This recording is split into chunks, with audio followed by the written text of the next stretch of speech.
Greetings everyone! My name is VII and I welcome you to my series Game Analysis. Today's episode is part 2 of my Final Fantasy VII Remake PSX 2015 gameplay trailer analysis, which took way too long to produce, so I apologize for the long wait time. In part 1, I delved deep into the cutscenes, environment, characters and scene direction. If you haven't watched that one yet, please do so right now by clicking the info card in the top right corner and then return to this video. I'll be waiting patiently for your return. Are you all caught up? Great! Also, huge thanks to you and everyone who has watched it so far. We're already over the 1000 views mark. You guys rock my socks off. Anyways, we'll now go through the battle sequence in detail, looking at attacks and mobility, dissect the user interface, and I'll also provide you with my predictions about the inner workings of the battle system. In this second part, I'll also include those 2 screenshots Nomura-San revealed at MAGIC, the Monaco Anime Game International Conferences, back in February 2017. With this trailer and those 2 screenshots together, we'll have a pretty good understanding of how the battle system is likely going to work in the final game. Unless they suddenly decide to change everything up again. Before we get started, I need to apologize for a mistake I made in part 1 of this trailer analysis. The Guard Scorpion model used in FF7 G-Bike is not the first one having all those details seen in the PSX 2015 trailer.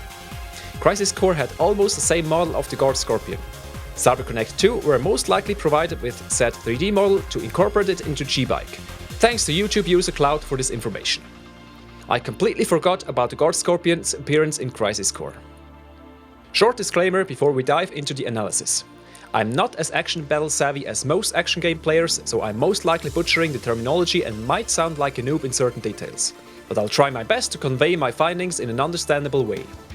First off, let's establish the general idea of the battle system before we dive deep into our detailed analysis. Shortly after the MAGIC 2017 screenshots were released, it's been confirmed by Nomura-san that the Final Fantasy VII Remake battle system will be action-based and not command-based. There might have been some confusion due to the text "command" in the screenshots. Also, it has been quite obvious from the trailer that there is some degree of action involved. Additionally, they also foreshadowed this change in earlier interviews before PSX 2015 by proclaiming drastic changes in the battle system and alluding to an action RPG when talking about their trial and error phase regarding the battle system development.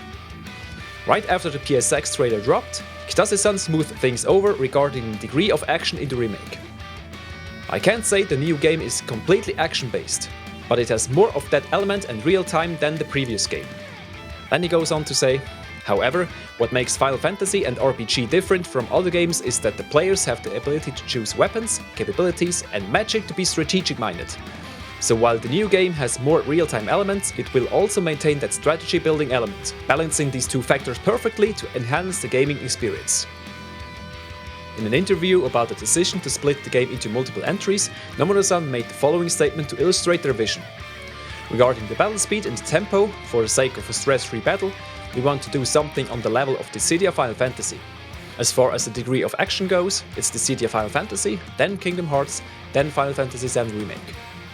There won't be any actions that require a technique.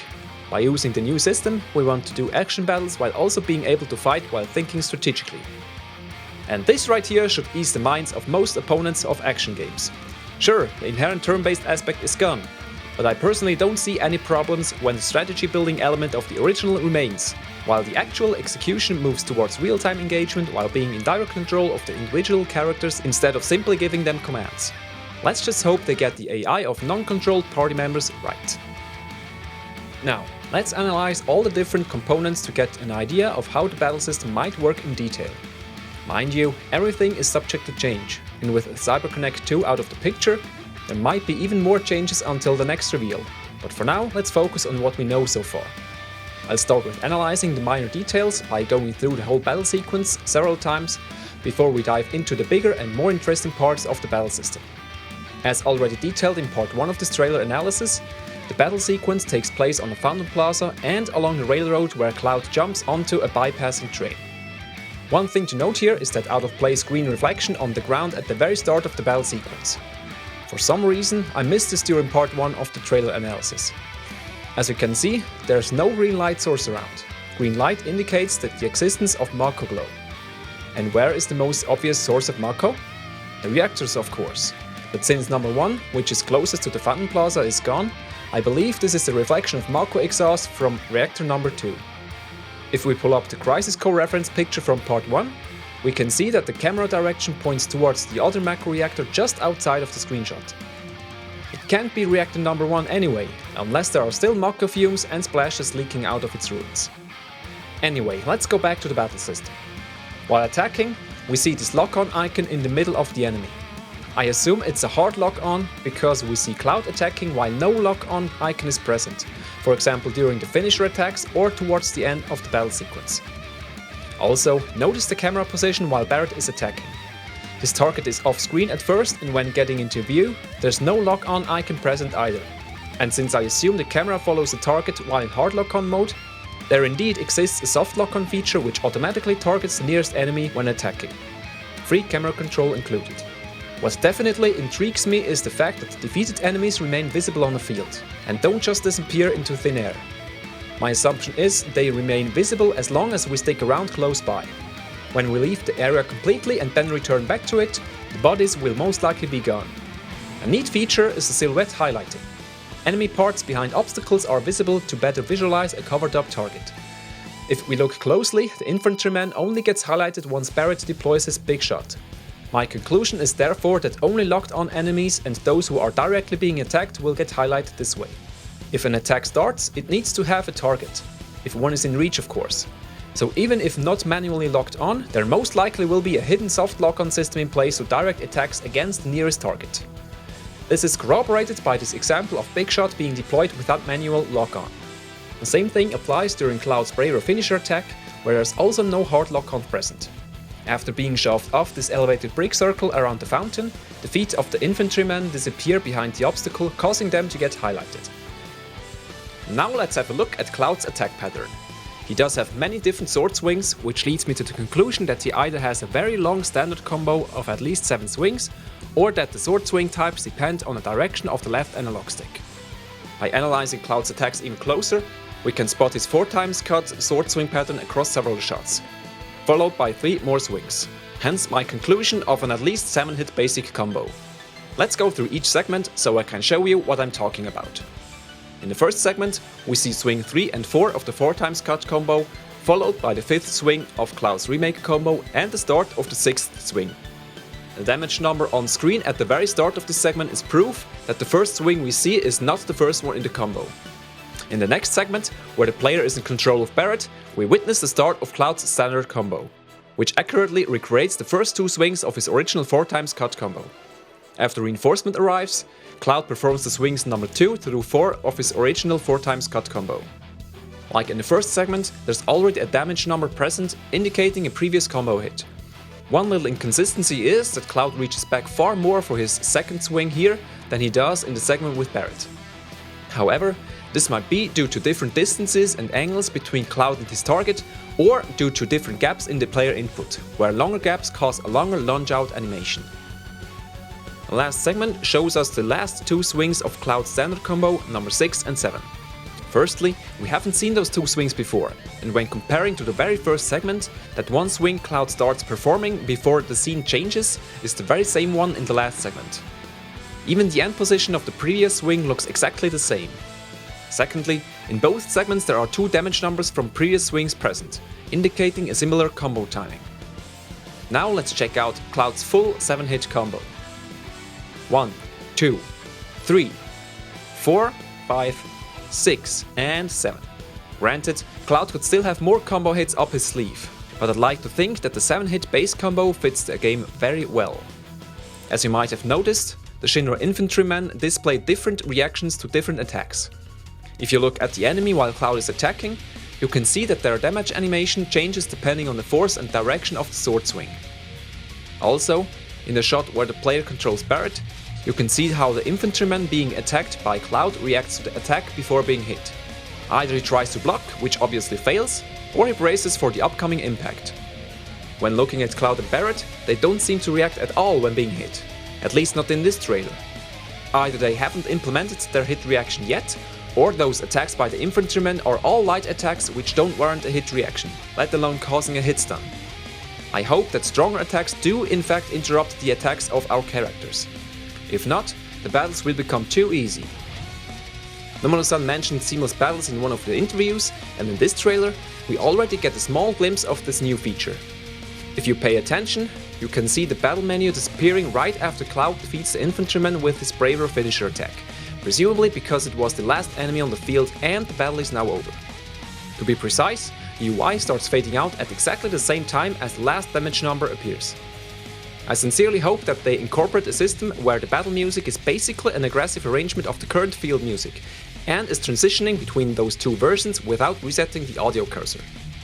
If you don't know what I mean, picture both versions of the field theme, the normal and the aggressive one, playing beside each other. One muted, the other audible. When battle mode engages, it simply transitions from the field version to the battle version and back again, once the conflict is resolved. They also use this concept in Final Fantasy XIII-2 before the start of the normal battle. When an enemy appears, the music transitions to the aggressive version of the field tune and stays that way until the battle is initiated or the player escapes the enemy. A similar concept can also be found in the original .tech series, coincidentally also developed by CyberConnect 2. I left links to both examples in the video description. In the end, that's only my personal preference. I love well-made music transitions and area-specific battle tunes. Those in Kingdom Hearts aren't bad either, but there, it transitions to a completely separate, albeit location-specific battle tune, and it always starts from the beginning instead of picking up at the same timecode as the field tune. And that's exactly why I'm advocating for a seamless battle tune transition. It's much smoother, and you won't get tired of hearing the first 30 seconds of the battle music over and over and over again. Anyway, let's get back to our battle analysis before I get lost completely in the realms of music. I love game soundtracks, don't hate me! We already covered the hit reactions of the enemies, so let's now take a close look at their attacks and general behavior. First off, we don't see the infantrymen move around or attack much, since the trailer focuses solely on Barret and Cloud. But by scanning their actions frame by frame, we can observe quite a few behavioral aspects of their AI. In both shots, where the player is in control of Barret, we see some infantrymen slowly walking around while still having their guns trained at Barret. When Cloud charges up his dash stab finisher attack, we can even see one of the infantrymen stepping down from the small elevation onto the asphalt around the fountain. At first glance, that stepping down animation seems accurate, but upon further analysis, the whole model of the infantryman just moves down the Z-axis without keeping his right leg on the elevation, which causes it to slide through it. Nothing too distracting, but still a noteworthy nitpick to point out. After reinforcement arrives during the battle next to the railroad, we see one of the infantrymen perform a dodge jump back onto the sidewalk to escape Cloud's first swing in this shot. Again, the dodge animation doesn't react to the sidewalk's elevation. Only the Z-axis of the 3D model is being adjusted to elevate the infantryman onto the sidewalk. In the shot before Cloud's last finisher attack, there is this one infantryman attacking Cloud with his baton, or tonfa if you prefer, hitting for 11 points of damage. You can even see Cloud's HP go down from 1417 to 1406. Being a single hit attack, it naturally deals more damage than their machine gun attacks, which hit for 3 points of damage with each bullet, of which there are usually 3. We can see that happening when Barret performs his big shot finisher attack. Him and Cloud, who runs to his side before attacking the infantryman near the fountain, both get hit multiple times with 3 points of damage per hit. We also see the last damage number of a machine gun attack combo just before Cloud gets hit by that tonfa near the end of the battle sequence, and 2 more hits when he prepares for the tornado finisher attack right after. Speaking of taking damage, did you see that visual damage indicator above each character's status area element? Because I didn't for a very long time, even after days of analyzing this trailer. This very effect occurs at 2 different occasions in total. The first time, when Barret performs his big shot finisher attack. During the charge up, Cloud gets hit a total of 6 times by machine gun bullets. First 3 times right after this scene starts, and each time that red beam starts racing across the top border of Cloud's status area element, and then finally manages to get across fully after the 3rd hit. Then again, just as Barret deploys his shot. The red beam starts appearing again, but in the following frame it's gone, and Cloud just lost another 6 HP. This frame skip is unfortunate, since we don't see the full procedure. If going by the first 3 hits, we lose about 7 to 10 frames here. Just what the heck happened here? Maybe they cut a few frames out to perfectly match the music. I always thought that the big shot particles dancing around Barret disappear a bit too quickly. Now I know why. Shame. At least we can see this damage indicator again during Cloud's last normal attack in the trailer, when that one infantryman hits Cloud with his tonfa for 11 points of damage. Alright, let's now shift our focus away from the battlefield and onto the UI. I think the battle menu follows a similar concept to the one in the main entries in the Kingdom Hearts series, where you scroll up and down using the directional buttons and press X to confirm the selected command. If time stops when we enter a submenu, I can't tell you.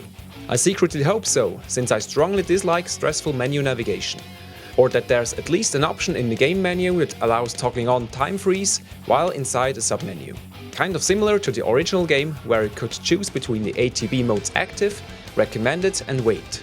Or like in the Star Ocean games, where the battle flow stops when entering the battle menu in order to select a magic spell or item.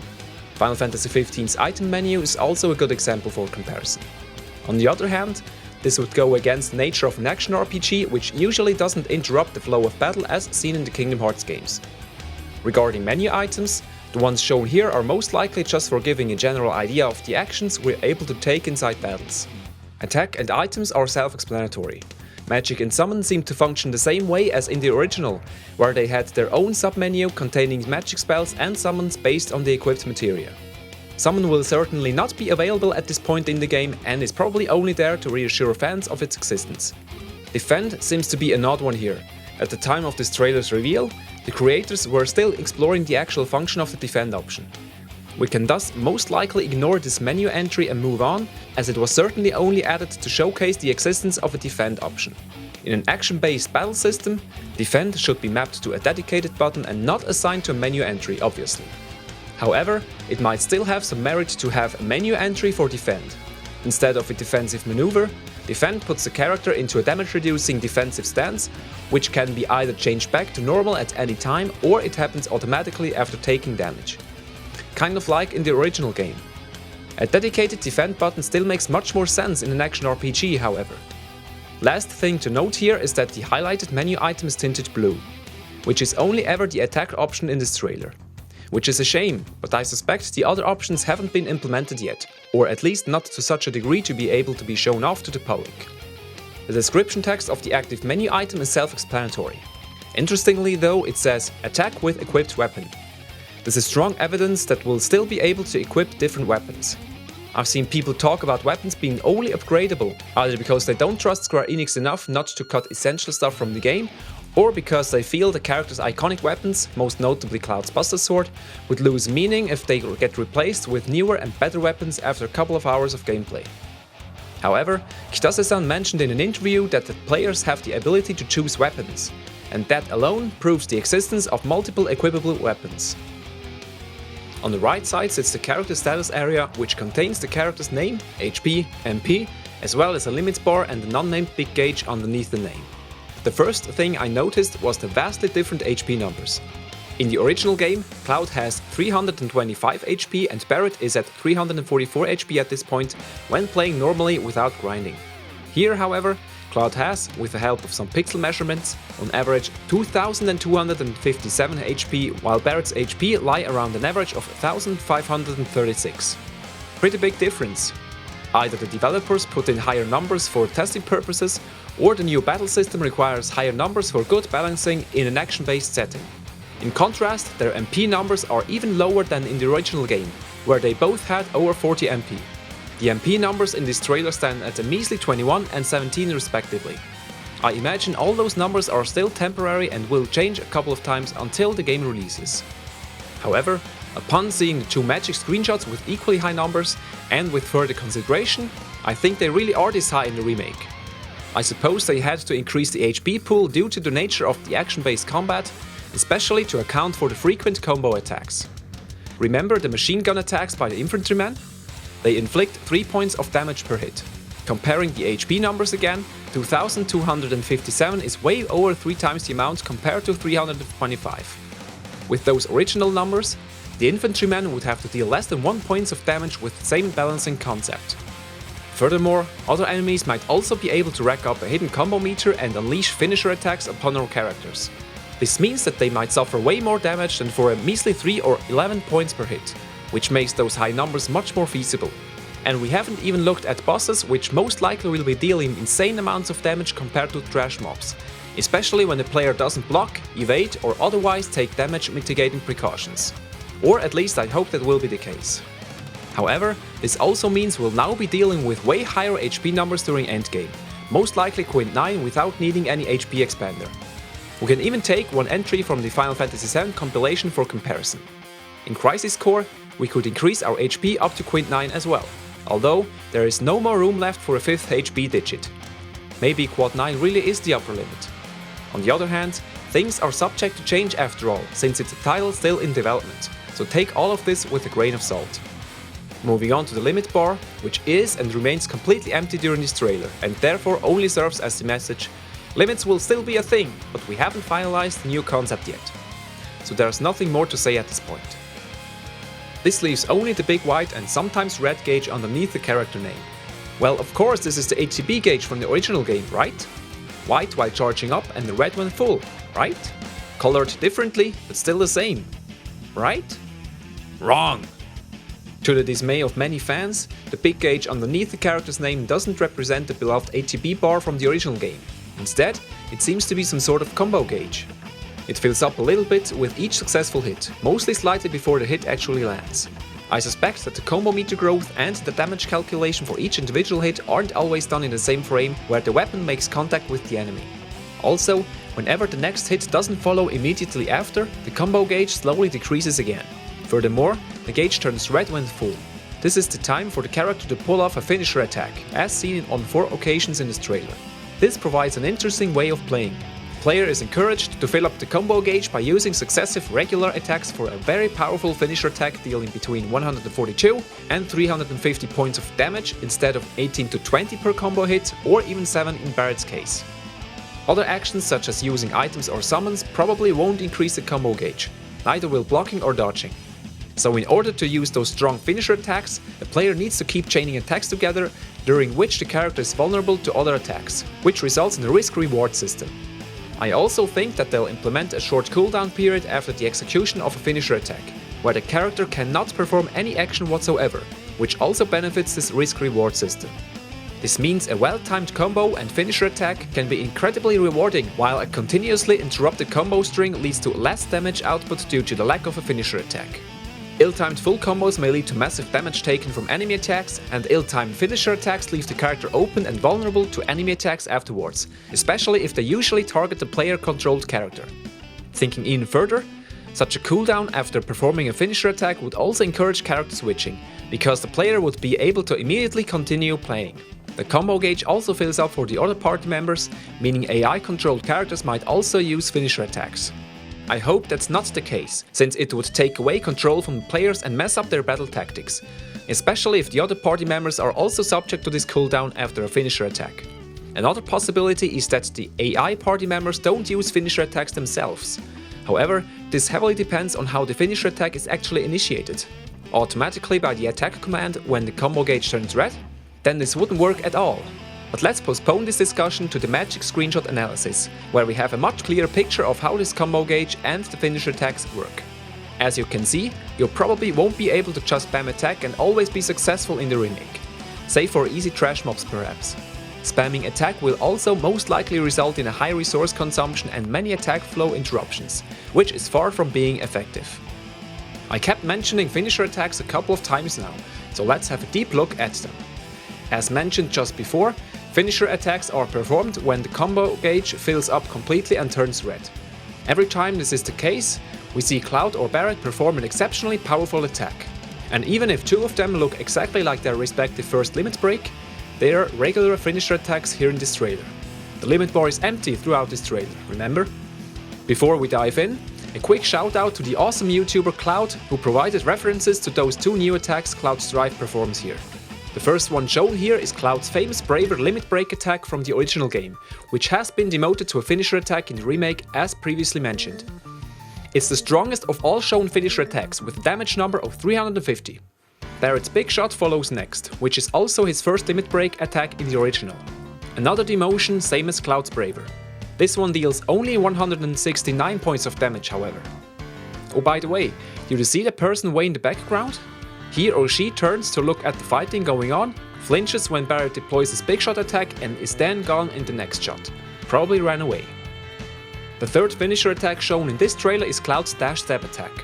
We already know this move from the battle against him in Kingdom Hearts 1 in the Colosseum Battle Arena. This attack deals 3 times 48 points of damage, resulting in a total of 144, which I think is weird because it looks like a one-hit attack.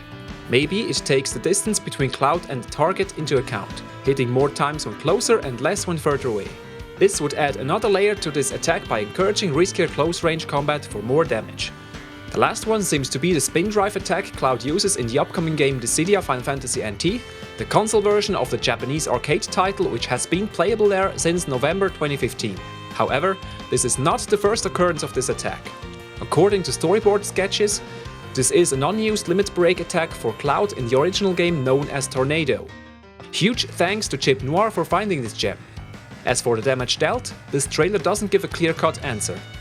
We don't see any damage number until the very last frame before it cuts to the incoming train. And even then, it looks like a fading number. When a damage number appears, the individual digits jump into view one after the other. But this one here is just there, already fading. But where was it before? The infantryman isn't off screen the whole time during this attack, and so far no damage number has been hidden by any obstacle. Maybe it's just a glitch in combination with the elaborate particle effects or something. Whatever the case may be, we can't say for sure if this fading number is the only one. When comparing the frame count to other numbers, it seems that the lifetime of the damage number is around 23 frames, which coincides perfectly with this number here, if it first appears when the first of those 2 slashes hits. If there is indeed another number, it fell victim to the same glitch preventing visibility until fade out. In conclusion, this spin drive attack deals either only 142 points of damage, which would make it the weakest of those 3, or both slashes count, which would bring the total damage up to 284, assuming the second hit deals exactly the same amount of damage. I personally think it's the latter, mostly because the dash stab attack might do more damage at close range, which would make the spin drive attack exceptionally weak in comparison, and also because Cloud performs 2 spin slashes. The next thing I want to show you is a little bit inconsistent and I couldn't find an end-all be-all explanation for that behavior, but I'll try my best. Pay close attention to the battle menu appearance during normal attacks. Every time an attack is in process, the battle menu is grayed out and will ignore any kind of input, save for the attack option. This means that this battle system is meant to be played one action at a time. I also suspect that the menu will be grayed out as well when using an item, invoking magic or performing a summon. Interrupting one's own action will therefore not be possible. If this works well and feels good to play remains to be seen. When a character performs a finisher attack, the whole menu is grayed out, including the attack option, meaning we'll have to wait with further commands until the finisher attack has been fully completed. This is another indicator for a possible cooldown after a finisher attack. You might have already noticed this regularly appearing flash on the blue attack menu option. Many people, myself included, immediately concluded that it represents player button input. With this in mind, I went in and checked this effect against the attacks and the disabled state of the menu option frame by frame. Unfortunately, I came out of this endeavor more confused than ever. In some cases, an attack animation occurred 1 frame before the flash, which makes perfect sense. At other times, however, the flash occurred seemingly in random frames during an attack animation and didn't even align with the menu state change. Then, upon counting the frames between single flashes, I had at least a confirmation that it wasn't a regular and automatic effect.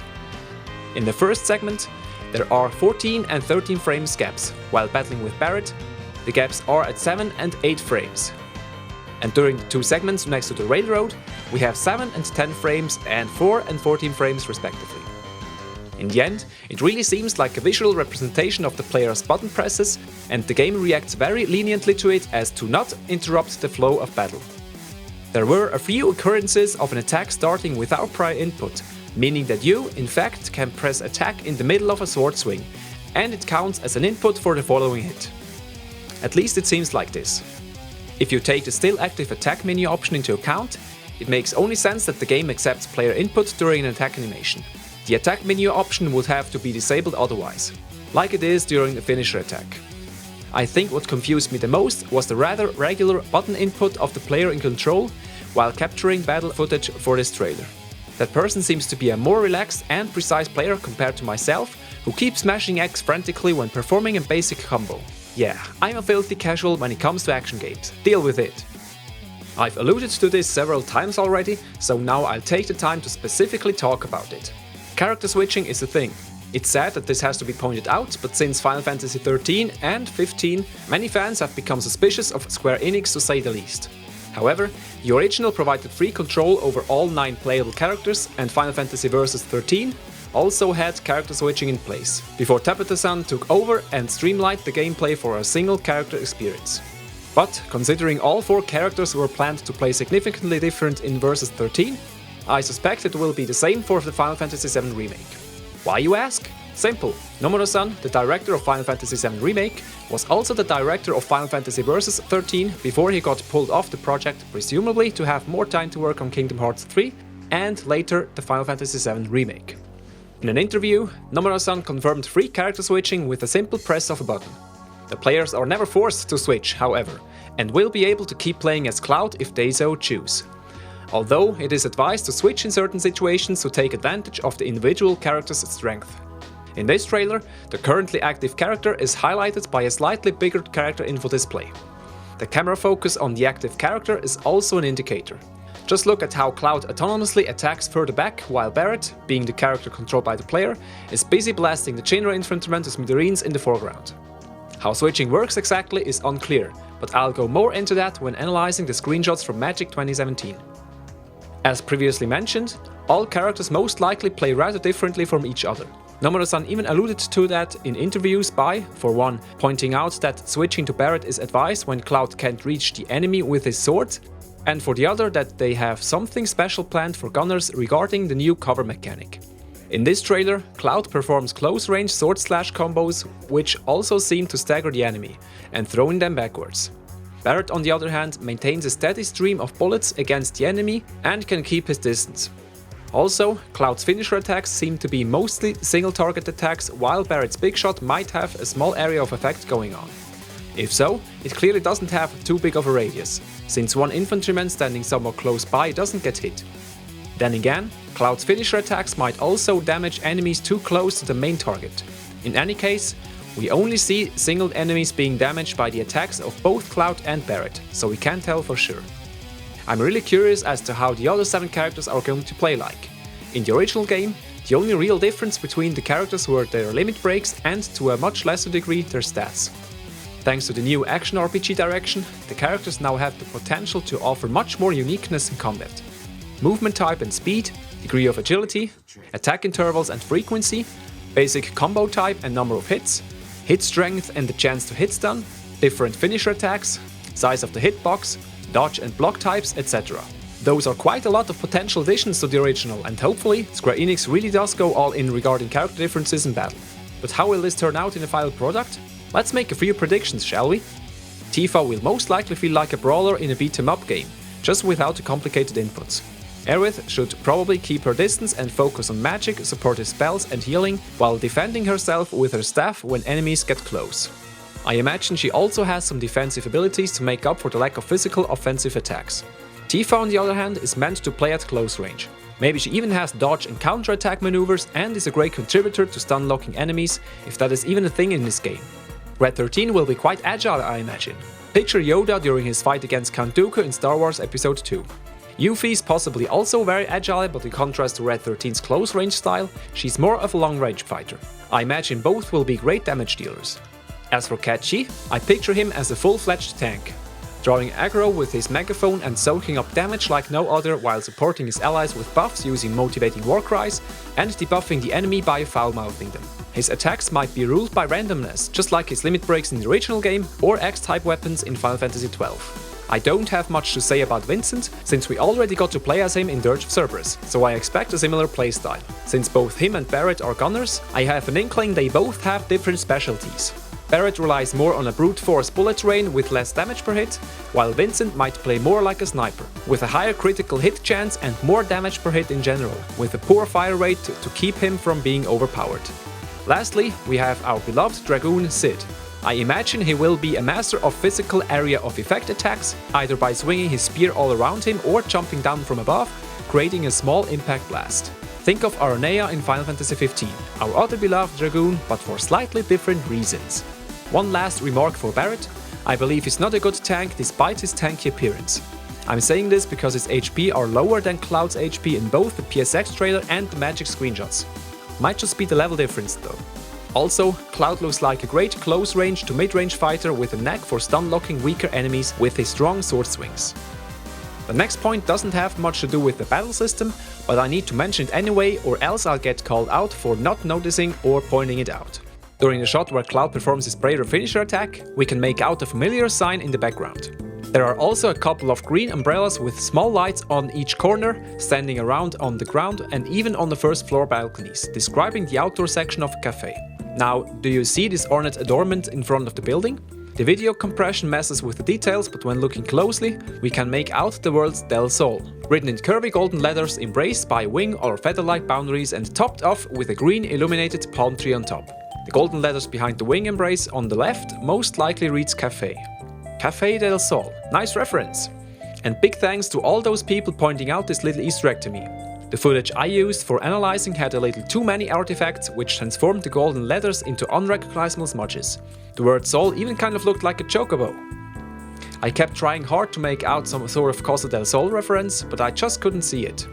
But thanks to Cheap Noir, who provided me with a better and sharper still shot, I finally managed to recognize the letters and palm tree. Thanks again, guys! I wouldn't have noticed this without you. As for the last point, I need to mention a few things about the graphics and performance during the battle sequence. In contrast to most of the other scenes where direct shadow seems to be missing, we actually see the shadows of Cloud, Barret and the Shinra infantrymen being cast onto the floor, sometimes even from multiple light sources.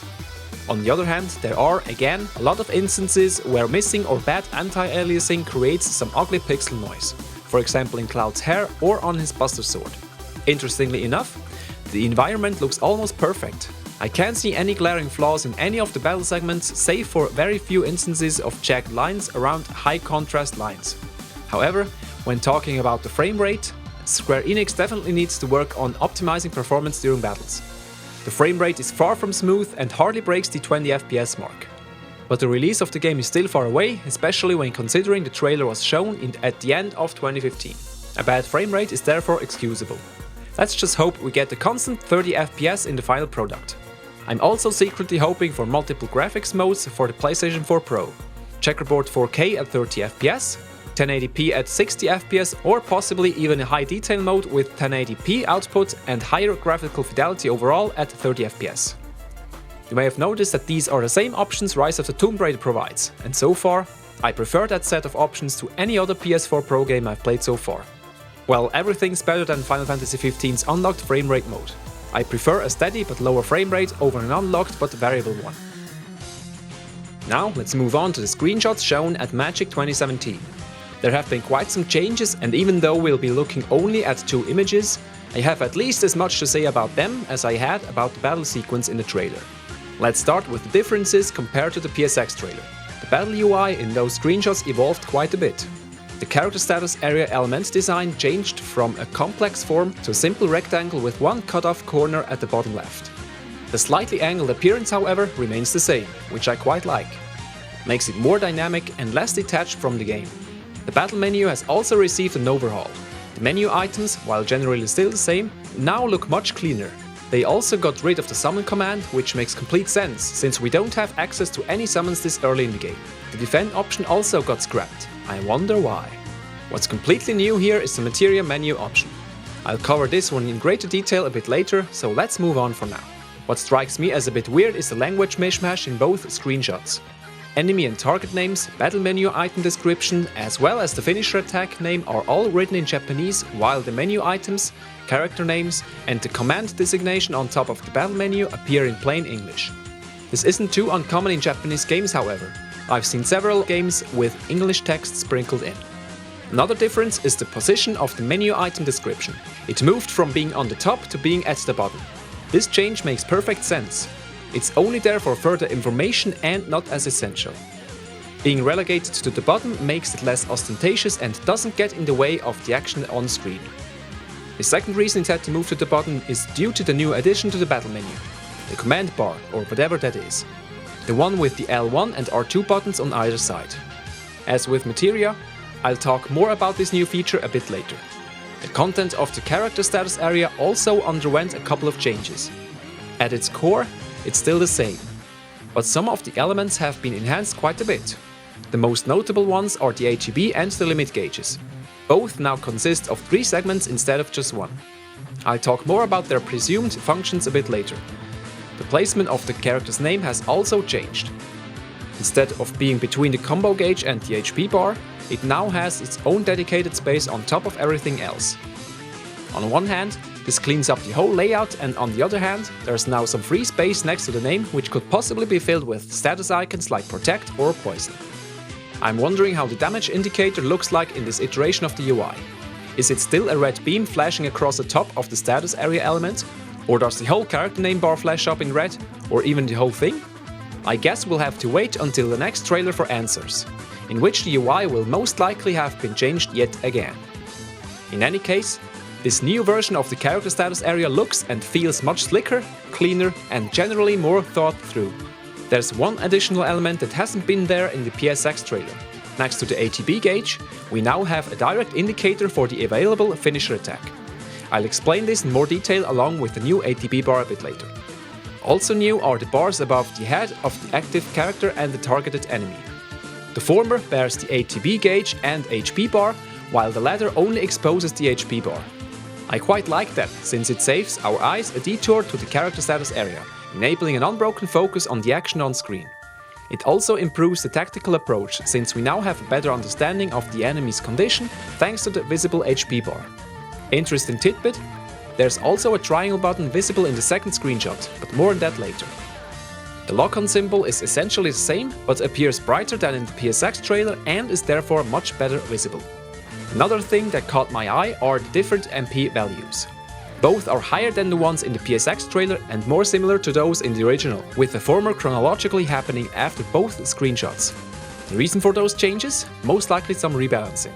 Now let's look at the HP values. While Cloud has more HP in the second screenshot, he probably will also have gained a level or 2, hence the higher HP number. If we use pixel measurements to calculate the exact maximum HP, we see that Cloud's HP increased from a maximum of 1443 in the first screenshot to 1968 in the second one. If you're curious as to how I calculated Cloud's maximum HP, here's how I did it. Very simple and straightforward. When comparing to the PSX trailer, Cloud's HP are a little higher there than in the battle against the Guard Scorpion, which is perfectly fine so long as he gains a level between the beginning of the boss battle and the battle of the Fountain Plaza. Barrett's HP, on the other hand, seemed to have received a rebalancing, just like the MP values. In the PSX trailer, they're at an average of 1536 compared to the battle against the Guard Scorpion, which takes place earlier in the game, where his HP are at 1692, around 150 points higher. However, it's also possible that Barrett is a level higher in the second screenshot compared to the PSX trailer, which could very well be the case since he isn't supposed to be on the Fountain Plaza in the first place. I assume they just inserted him there at his base level of 6, and in the battle against the Guard Scorpion he's at level 7. Going back to the high HP numbers compared to the original game, remember how I mentioned that HP numbers could reach 0.9 by the end game and how the PSX trailer doesn't have enough room to fit the 5th digit? Well, this new iteration of the battle UI now has enough space to house even 6 digits. I highly doubt they dare to actually go as high with their numbers. Although Final Fantasy XIII went up to 0.9 as well and even allowed for single attack hits to reach 999,999. But character HP at such a high number is unprecedented in Final Fantasy, even in RPGs in general. If we disregard Disgaea for a moment, which had such ridiculously high numbers everywhere. Level 9,999 anyone? Anyway, let's just leave it at the possible 0.9 and move on. Now that we've got the differences between the trailer and the screenshots out of the way, let's focus on the differences between the screenshots. Yes, you heard right. There are even a bunch of differences between both screenshots, most likely because they were taken from different builds of the game. Alright, let's break them down. I'm going by the assumption that the Guard Scorpion screenshot is the newer one, mostly because the spaces and the overall look feel more streamlined and consistent. Although there's more graphical noise during the fight against the Guard Scorpion, I think that is due to the numerous things happening at the same time in contrast to the rather quiet atmosphere in the first screenshot, where the image looks much smoother with less jagged lines and areas. Anyway, let's look at the battle menu first. They tweaked the height slightly, moved the whole menu a little to the left, decreased the font size and nudged the attack text a little bit to the right to have the selected item stand out even more. The command bar on top has been slightly moved upward and properly aligned with the battle menu. The description bar at the bottom has been moved even further down and received a decrease in font size as well. As a result, all three elements now exhibit more even spaces between them, so that every element stands on its own and aren't crammed together. Regarding the description, there's a slight difference in the description for attack. Target ni kogeki shimasu in one and target ni kogeki o shimasu in the other. Both mean essentially the same as in attacks the target. It's just a different, also grammatically correct version of the same thing. Think of the difference between attack target and attack the target. Both valid descriptions of the same thing. Another interesting difference is the ATB gauge. In the first screenshot there's no ATB descriptor present, while it blatantly says ATB in the second one. If we consider the Guard Scorpion screenshots to be a newer iteration of the game, we'll get into conflict with something Kitase-san said about the ATB gauge. Quote, Final Fantasy VII Remake's ATB is different, and while we still call it that, its formal name will likely change. Well, as of now, it doesn't seem to have changed yet. We'll see in future footage or images if said change really happens. The last thing is only a slight change. Cloud's MP seem to be completely full in both screenshots when looking at its MP bar. However, in the first screenshot it says 63 and in the second one only 60. 3 MP should be enough to show a small gap in the MP bar at this size, which is why I believe the game underwent more rebalancing after the first screenshot was taken, especially since Cloud clearly has gained a level or two between both screenshots according to his HP and the progression location-wise. The first one is most likely situated outside the reactor and the second one of course in its core. While gaining a few levels on their way in, the maximum MP would only increase and not decrease, hence rebalancing. Okay, let's now dive into the interesting stuff. The new ATB gauge has additional level indicators, 3 in total. You know, those 3 rhomboid-shaped nuggets on the top left of the gauge.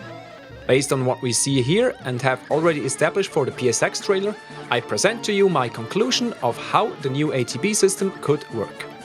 The ATB gauge fills up with each successful attack and decreases when there is a large enough time gap between single attacks. Once the gauge is full, the character gains an ATB level and the gauge resets when the attack chain continues. This can be repeated up to 2 more times until ATB level 3 is reached. When the ATB bar falls back to 0 due to inactivity, it probably won't decrease the ATB level, at least not for a little while. You might lose the ATB levels if you're doing absolutely nothing for a while, as indicated in the first screenshot where Cloud has a completely empty ATB gauge. He's not engaging the enemy at all and probably hasn't been before encountering the Shinra infantryman. Now, if you have earned at least 1 ATB level, you can press triangle at any time to activate the displayed finisher attack, which depends on the current ATB level. In the second screenshot we can see that Cloud has already reached ATB level 1, as seen on the ATB level indicator above the gauge and to its right, where it literally says level 1. The triangle button is also present there as well as on the gauges above Cloud's head. His ATB gauge is completely full and is currently not in the process of attacking the enemy.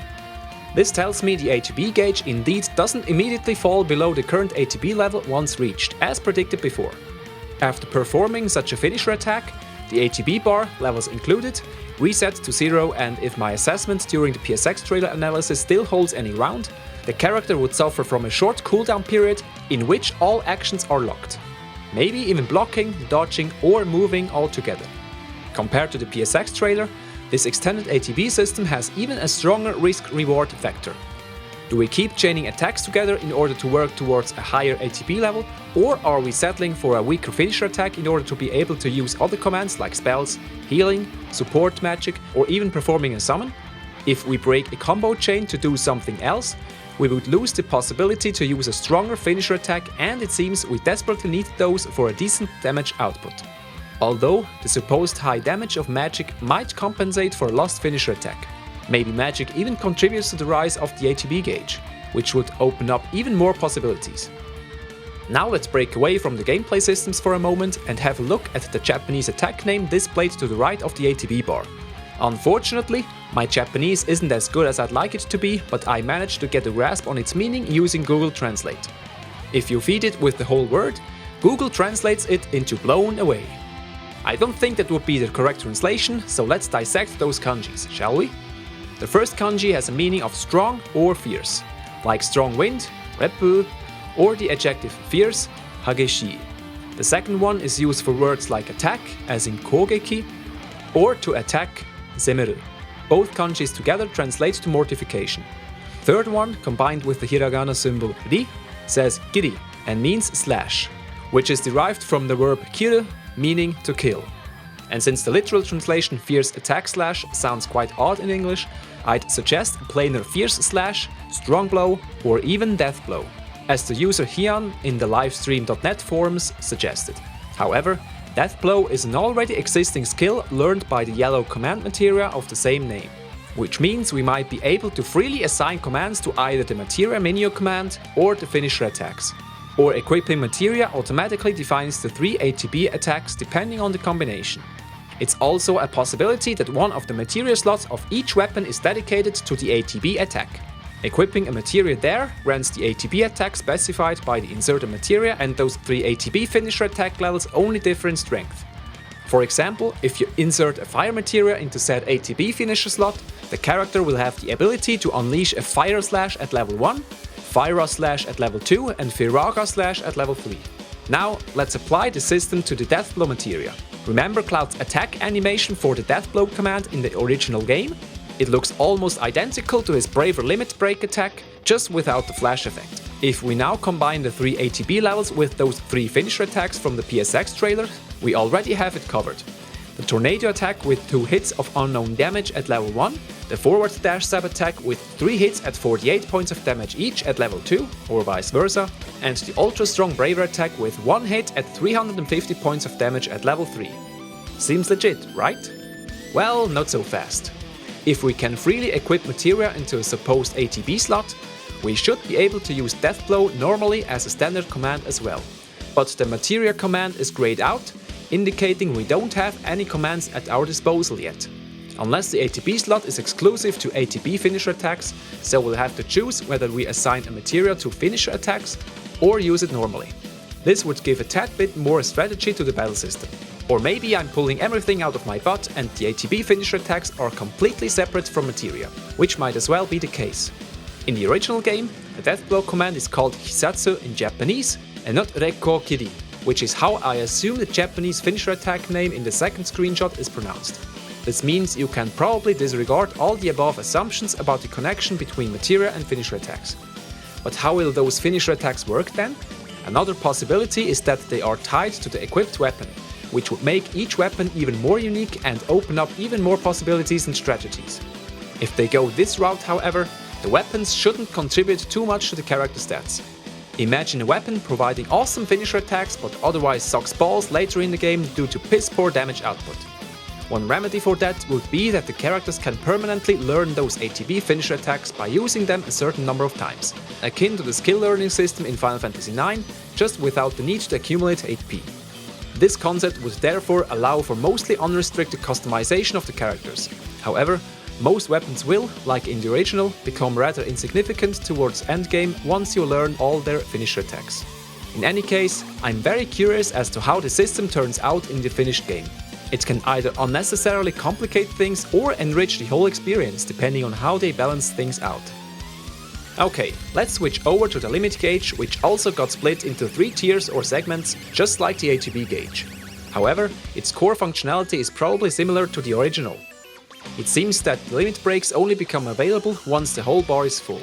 In the first screenshot, we can see an additional arrow and vertical bar next to the attack command while Cloud's limit gauge is full and flashing yellow. In the second screenshot, his limit gauge hasn't filled up yet and there's no arrow next to the attack command. It seems like we're still able to use the attack command in contrast to the original game, where it gets replaced by the limit command. I think this is a fantastic design choice. Let us players decide when to use a limit break and not restrict our ability to carry out our current strategy. Final Fantasy VIII did the same thing and it was awesome. Until Final Fantasy IX and its ridiculous trance system came along and ruined the limit concept completely. Once the limit gauge is full, we can presumably press right on the directional pad to switch from attack to limit so that the confirmation button brings up the limit break submenu and we'll be able to select one of the available limit commands. Or even better, the right directional button opens the limit break submenu directly. I hope we're not restricted to only 2 commands at a time. like in the original, but rather have access to all limit breaks learned thus far.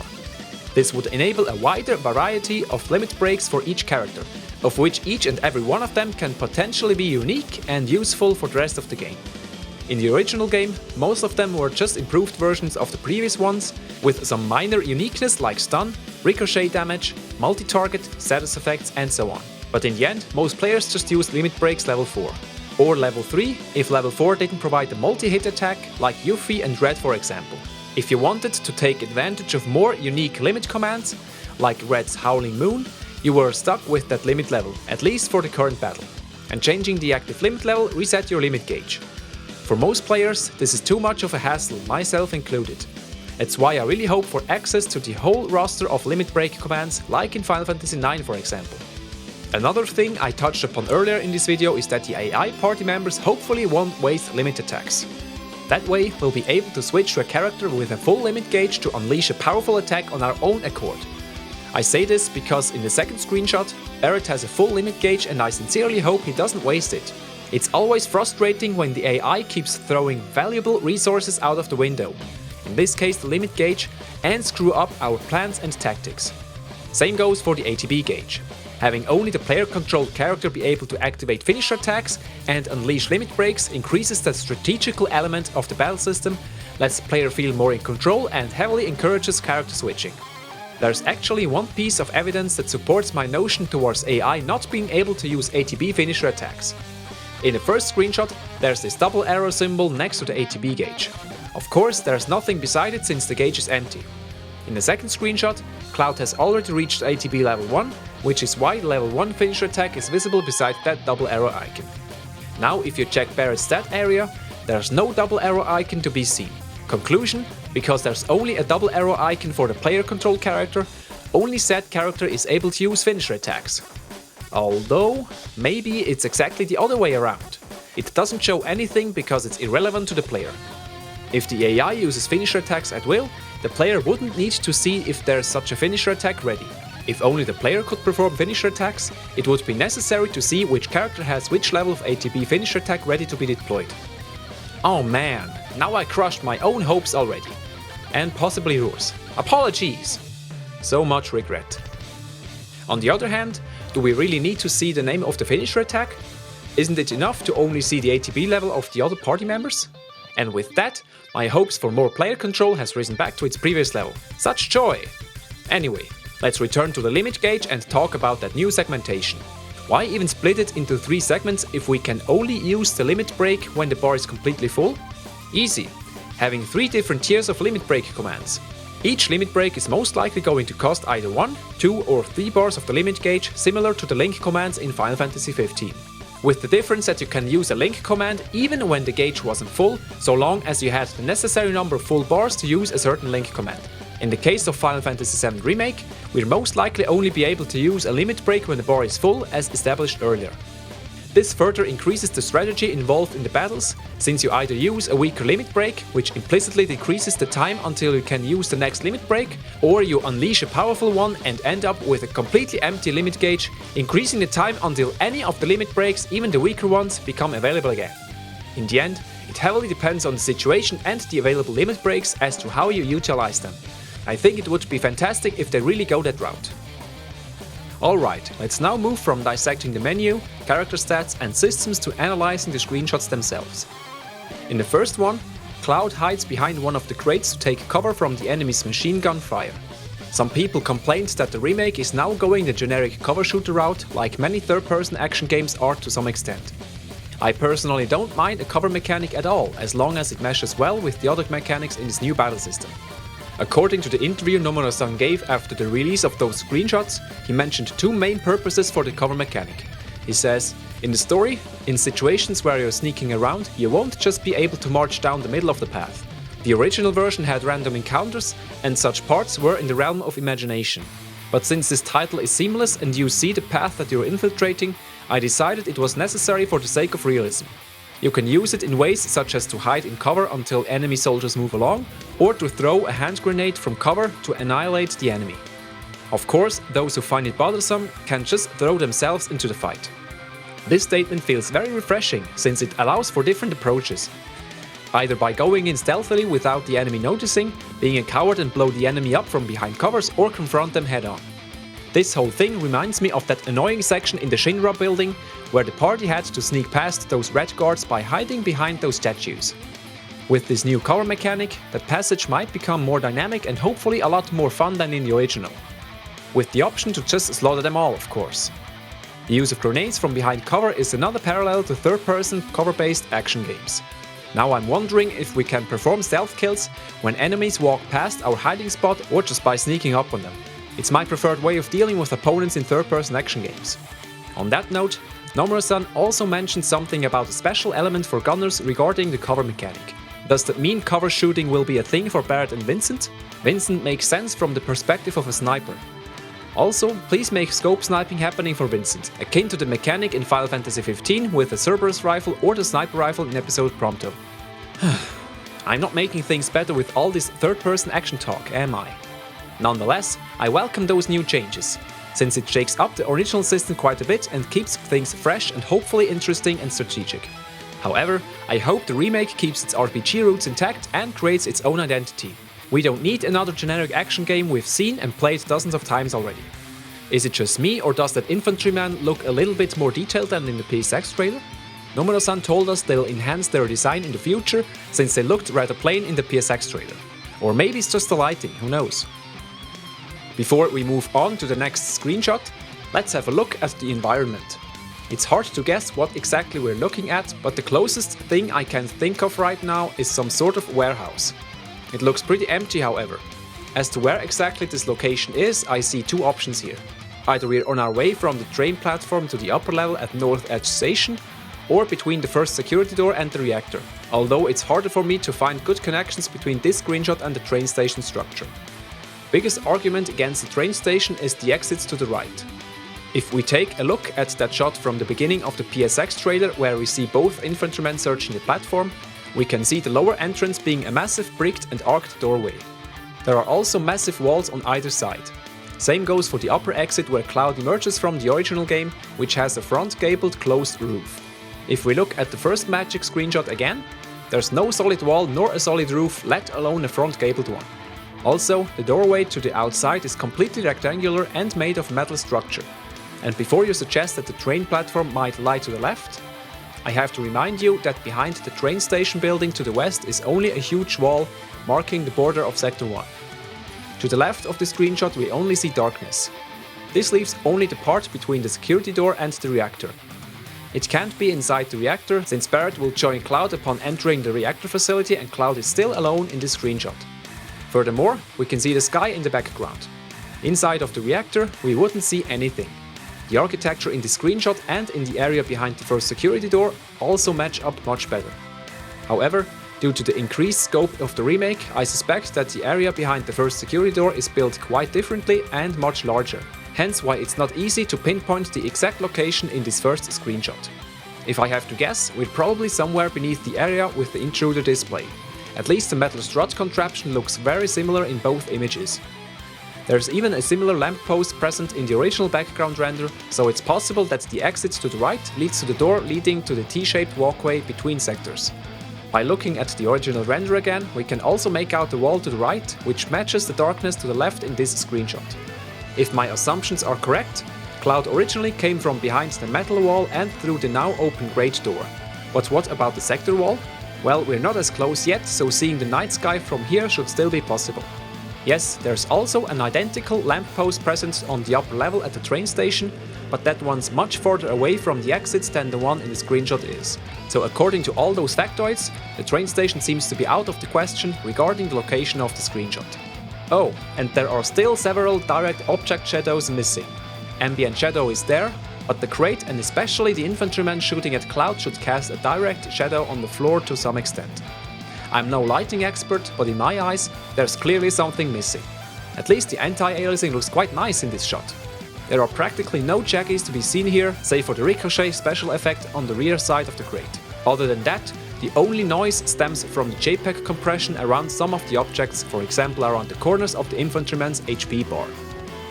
Now let's have a look at the fight against the infamous Guard Scorpion. The The first thing that stands out is the huge red boss HP bar above the Guard Scorpion's head, where it says Guard Scorpion, written in Japanese katakana. I assume this one is always visible during the course of the boss battle, since Cloud has also locked on to one of its legs, revealing its individual HP bar. Here we have our first enhancement over the original. The Guard Scorpion now exposes at least 6 more targets, 1 for each leg. Nomura-san even confirmed this in one of his many interviews.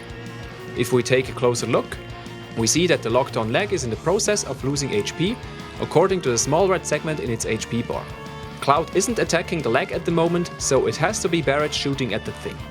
If we check his relative position and shooting angle, it looks like he's indeed targeting said leg. This begs the question if our party members tend to attack the same target as the leader. Hopefully this behavior can be changed in the menu. I hope for customizable AI in general, not necessarily to the extent of Final Fantasy XII, even if that would be awesome, but a certain degree of control over the AI behavior is almost a must, or else the strategical element would take a drastic hit. Looking at the gauges above Cloud's head tells us that they're only shown for the character controlled by the player. This makes sense because that's where the eyes are during combat. HP bar and ATB gauge above all characters would only clutter the screen and distract from the action. I like that the triangle button is also shown above the character's head when the finisher attack is available. They really seem to put extra effort into the UI of the battles to make them as comfortable as possible to the player. Let's shift our attention to the Guard Scorpion. It seems to be in some sort of frenzy state, possibly due to having reached about 50% of his health. There are explosions, projectiles and fire everywhere. By looking closer, it's clear that it engages in 2 attacks simultaneously. For one, it seems to shoot around wildly at anything in front of it by moving both gun arms up and down.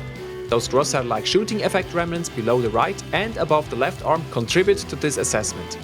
Right arm is moving upward, while the left one is moving downward. It's interesting how Barret, while seemingly standing in the line of fire, hasn't been hit yet, as shown by his still full HP bar. The second attack looks like a missile rain.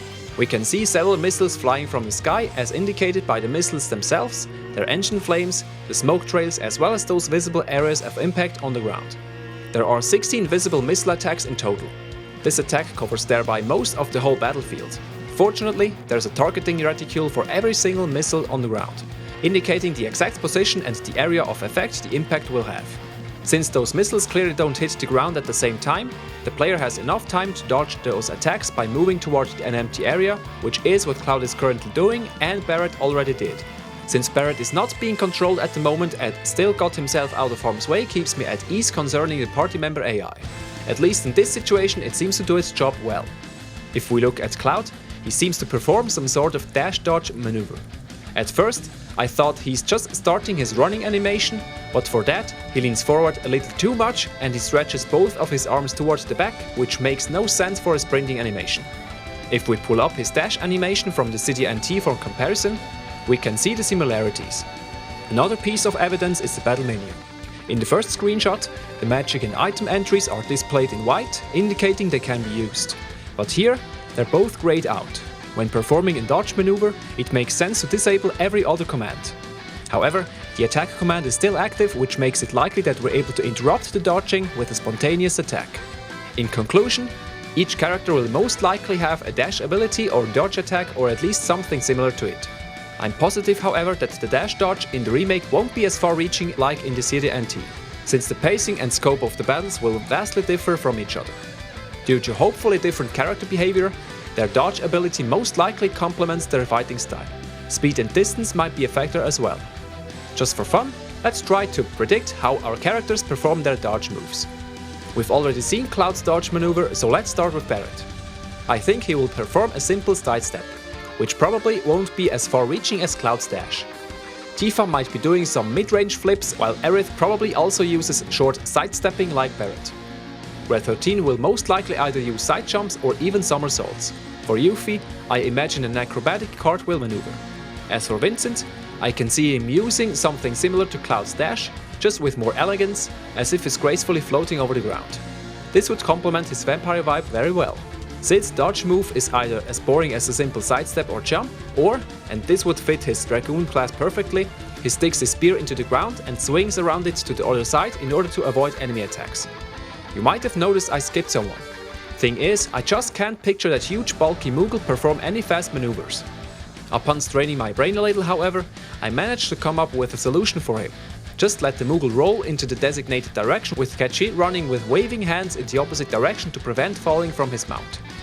I know, this little tangent is in no way relevant to this analysis, but it was fun to speculate. Don't like it? Sue me. Let's get back on track. What's also new is Destructible environment. Nomura-san confirmed this for boss battles in an interview shortly after the release of those screenshots. In the background to the left, we see a completely blown up pipe, which possibly also fell down from wherever it was attached to. On the right, we can make out the top of some concrete debris laced with construction steel bars. Further back, there is a broken pipe, as well as a destroyed horizontal strut-like thing, which might be a now dysfunctional walkway, possibly even in the process of falling to the ground. Another interesting piece of novelty are the destructible enemy parts.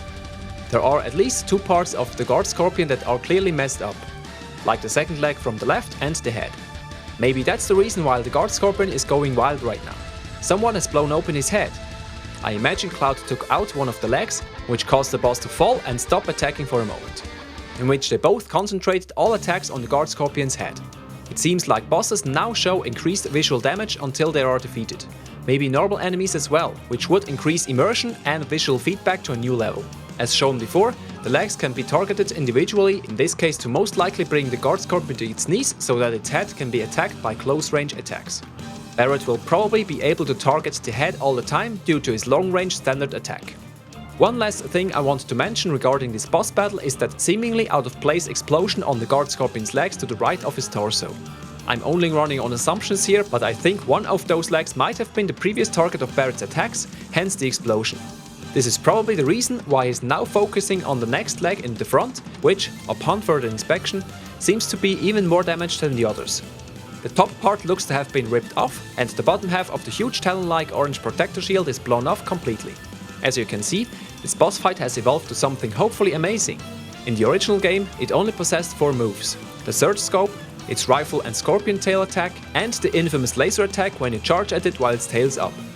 Now it also has the new missile barrage attack, and its legs can be attacked individually and possibly destroyed. There's much more going on and much more strategy involved. Now let's figure out the exact location of the screenshot. At first glance, it looks like a no-brainer.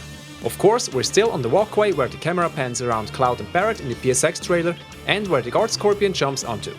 However, when checking and comparing the details, it gets very confusing. By comparing the wall structure in the background, it doesn't look similar at all to those seen in several scenes shown during reactor scenes in the PSX 2015 trailer. There, we see brick walls all around with the occasional strut. Here, however, we only see those inset squares all over the place. Furthermore, those yellow stripes on the broad walkway where the battle takes place are nowhere to be seen in the PSX trailer, and the floor structure is much more varied and detailed than the one where Cloud and Barrett brace themselves for the guard scorpion's appearance. In addition to that, all those destroyed environment objects are also absent from the PSX trailer. Either they completely remodeled this area, or we changed floors mid-battle, possibly to a lower level because the guard scorpion destroyed the original walkway. Another possibility is that we could now face multiple encounters in different locations, akin to the numerous battles against the XATM-092 in Final Fantasy VIII, while retreating from the radio tower back to the beach during the final field exam. This would explain the different location. One little detail before we delve into the next subject: yes, there is more. I want to show you a possibly reused asset. Did you see that contraption in the background to the left? It looks like a generator of some sorts. We can spot this exact model in the PSX trailer as well. It's the one behind the opened security door. The pre-rendered background of the same area in the original game bears also such a gadget. Anyway, there's no significance in this, so let's just move on.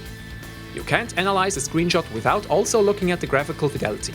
In contrast to the previous one, there's a lot more pixel noise and bad anti-aliasing present, probably due to the high number of objects, polygons and effects present at the same time. Since the previous screenshot looked a lot cleaner, I imagine the game dynamically changes parameters for resolution, anti-aliasing and level of detail according to what's happening on the screen to maintain a stable frame rate. Unfortunately, we can't check the actual frame rate due to it being a still shot, so I'm operating solely on presumptions. In any case, it's still a title in development, so imperfections are to be expected. What I really like, however, are the heatwave effects around the missile explosions on the ground. Okay, now it's time to look at this curious materia option in the battle menu. It's grayed out in both screenshots, presumably because Cloud doesn't have the necessary materia equipped to fill the materia submenu. If they keep this part the same as in the original, we don't get access to the materia section in the main menu until the day of the second bombing mission, where Cloud explains Barrett how materia works. Until then, Cloud only has ice and lighting materia equipped, which is why the magic menu option is available. But when magic has its own menu option, what's materia used for then? Nomura-san had the following to say about this. Regarding materia, what I can say is that it's something like a skill. Different from magic, you can use it when you've set a materia that has an effect that can be used in battle. This statement right here heavily alludes to commands, such as steal or throw, meaning that the materia menu option contains all command skills available from equipped command materia, while the magic menu option contains spells from green magic materia. Thing is, the name materia doesn't make much sense to me in this context, since magic, command as well as summon are subsets of materia. Why would they name a menu option materia if only command skills can be found within that menu option? My guess is that they most likely wanted to showcase the existence of materia to keep the fanbase at ease about this subject, similar to the summon option in the PSX trailer. It probably won't be called materia in the final game. Since the term command is already used for the bar above the battle menu, it might be called something as simple as skills. Then we'd have magic, skills, summon and item. Sounds legit. This division of the different skills across those three materia types make it easier and faster to access those in the menu while the action is still going on. This is an improvement over the original battle menu concept where commands were placed directly into the battle menu, making it grow larger with an increasing number of commands. This just isn't feasible for the new UI design. Cluttering the battle menu in an action-based game is never a good idea. But how exactly will menu navigation work in conjunction with the real-time aspect of the new battle system? If Kingdom Hearts has told us anything, is that there won't be a pause mechanic to allow for infinite time to choose a command. I'm fairly positive that this battle menu will function quite similar to Kingdom Hearts, where the battle keeps going when you're scrolling through a submenu. I'm not much of a fan of this mechanic, so I'm hoping for a wait option in the main menu, which freezes time while scrolling through a submenu. I personally don't like stressful menu navigation. Either go full turn-based like Final Fantasy X, where you have infinite time for selecting the desired command, or make it possible to execute the moves with the press of a button. There's hoping for shortcuts to save the hassle of scrolling through menus most of the time. And with that, we've reached the last element to analyze. That weird thing above the battle menu. What exactly does command refer to? What are those L1 and R1 buttons used for? Almost everybody thinks those two shoulder buttons are used to switch between party members on the fly. I was one of them as well, but upon further analysis and with ideas from assessments by the user Hian from the livestream.net forums, I've come to a different conclusion. There are three main points that speak against the shoulder buttons being used for character switching. Take note of the command text in between both shoulder buttons. Why would there be such a text between buttons whose function is to switch characters? From a menu and UI design perspective, this makes no sense whatsoever. If anything, the L1 and R1 button icons should be placed in the character status area to the right. Instead, they're situated above the battle menu, whose sole function is to let the player select commands for their characters. Why would there be a need for buttons switch between characters? It would make a certain amount of sense if the active character's name was placed between those buttons instead of the text command. Another piece of evidence against the character switch function is the presence of those shoulder buttons when Cloud is the only one present as seen in the first screenshot. Why would those buttons still be there if they serve no purpose in a one character party? But if they're not for switching characters, what purpose might they serve? Remember that this game is directed by Tetsuya Nomura-San, who is also responsible for the gameplay in the Kingdom Hearts franchise as well as in the late Final Fantasy Versus 13. What do all those three games have in common regarding the battle system? Correct, they're all action-based with almost the same menu concept. Kingdom Hearts 1 and 2 both featured a shortcut menu for easier access to the most used magic skills and items. I don't know if there was also a shortcut menu planned for Final Fantasy Versus 13, however. We never see anything happening in the battle menu during the battle sequences in the trailers, though Noctis uses a magic a few times while nothing's been selected in the battle menu, so I suppose a shortcut menu would have been a thing. Returning back to the remake, I highly assume there will also be a shortcut menu of some sorts. We've established that shoulder buttons won't be used for character switching and there will most likely be a shortcut menu. Kingdom Hearts only used the L1 button for the shortcut menu, but here we also have the R1 button. I assume one of those, possibly L1, will be the regular shortcut menu, while the other one might lead to a special submenu for party commands. This idea comes in light of an interview with Nomura-San, where he states the following. Another system that is not yet shown involves your party. It is different from party cooperation though. Maybe we can give general commands to the other party members like attack the leader's target, spread out, fall back, heal and support, etc. Kind of similar to the paradigm shift in Final Fantasy XIII, with the difference of it changing party member behavior instead of a skill set and character stat change. The only thing that bothers me a little is that there's no indicator for which shoulder button has which function. On the other hand, it's easy to find out when pressing those buttons, and once learned, that extra text only clutters the UI. Of course, there could also be 2 customizable shortcut menus, but then again, Kingdom Hearts 0.2 Birth by Sleep, A Fragmentary Passage and Kingdom Hearts 3 both have a multi-page shortcut menu mapped to L1, so there's no need to waste another button for the same function. To summarize, I believe that L1 leads to the customizable shortcut menu, where R1 pulls up the party strategy menu. But how will we be able to switch to other party members, you ask? My money is on the trigger buttons L2 and R2. But how will we be able to rotate between targets? Easy. Just use the right analog stick when hard locked onto an enemy, since the camera should follow the locked on target anyway. The directional buttons are used for the battle menu navigation, so the trigger buttons are the only ones left for character switching.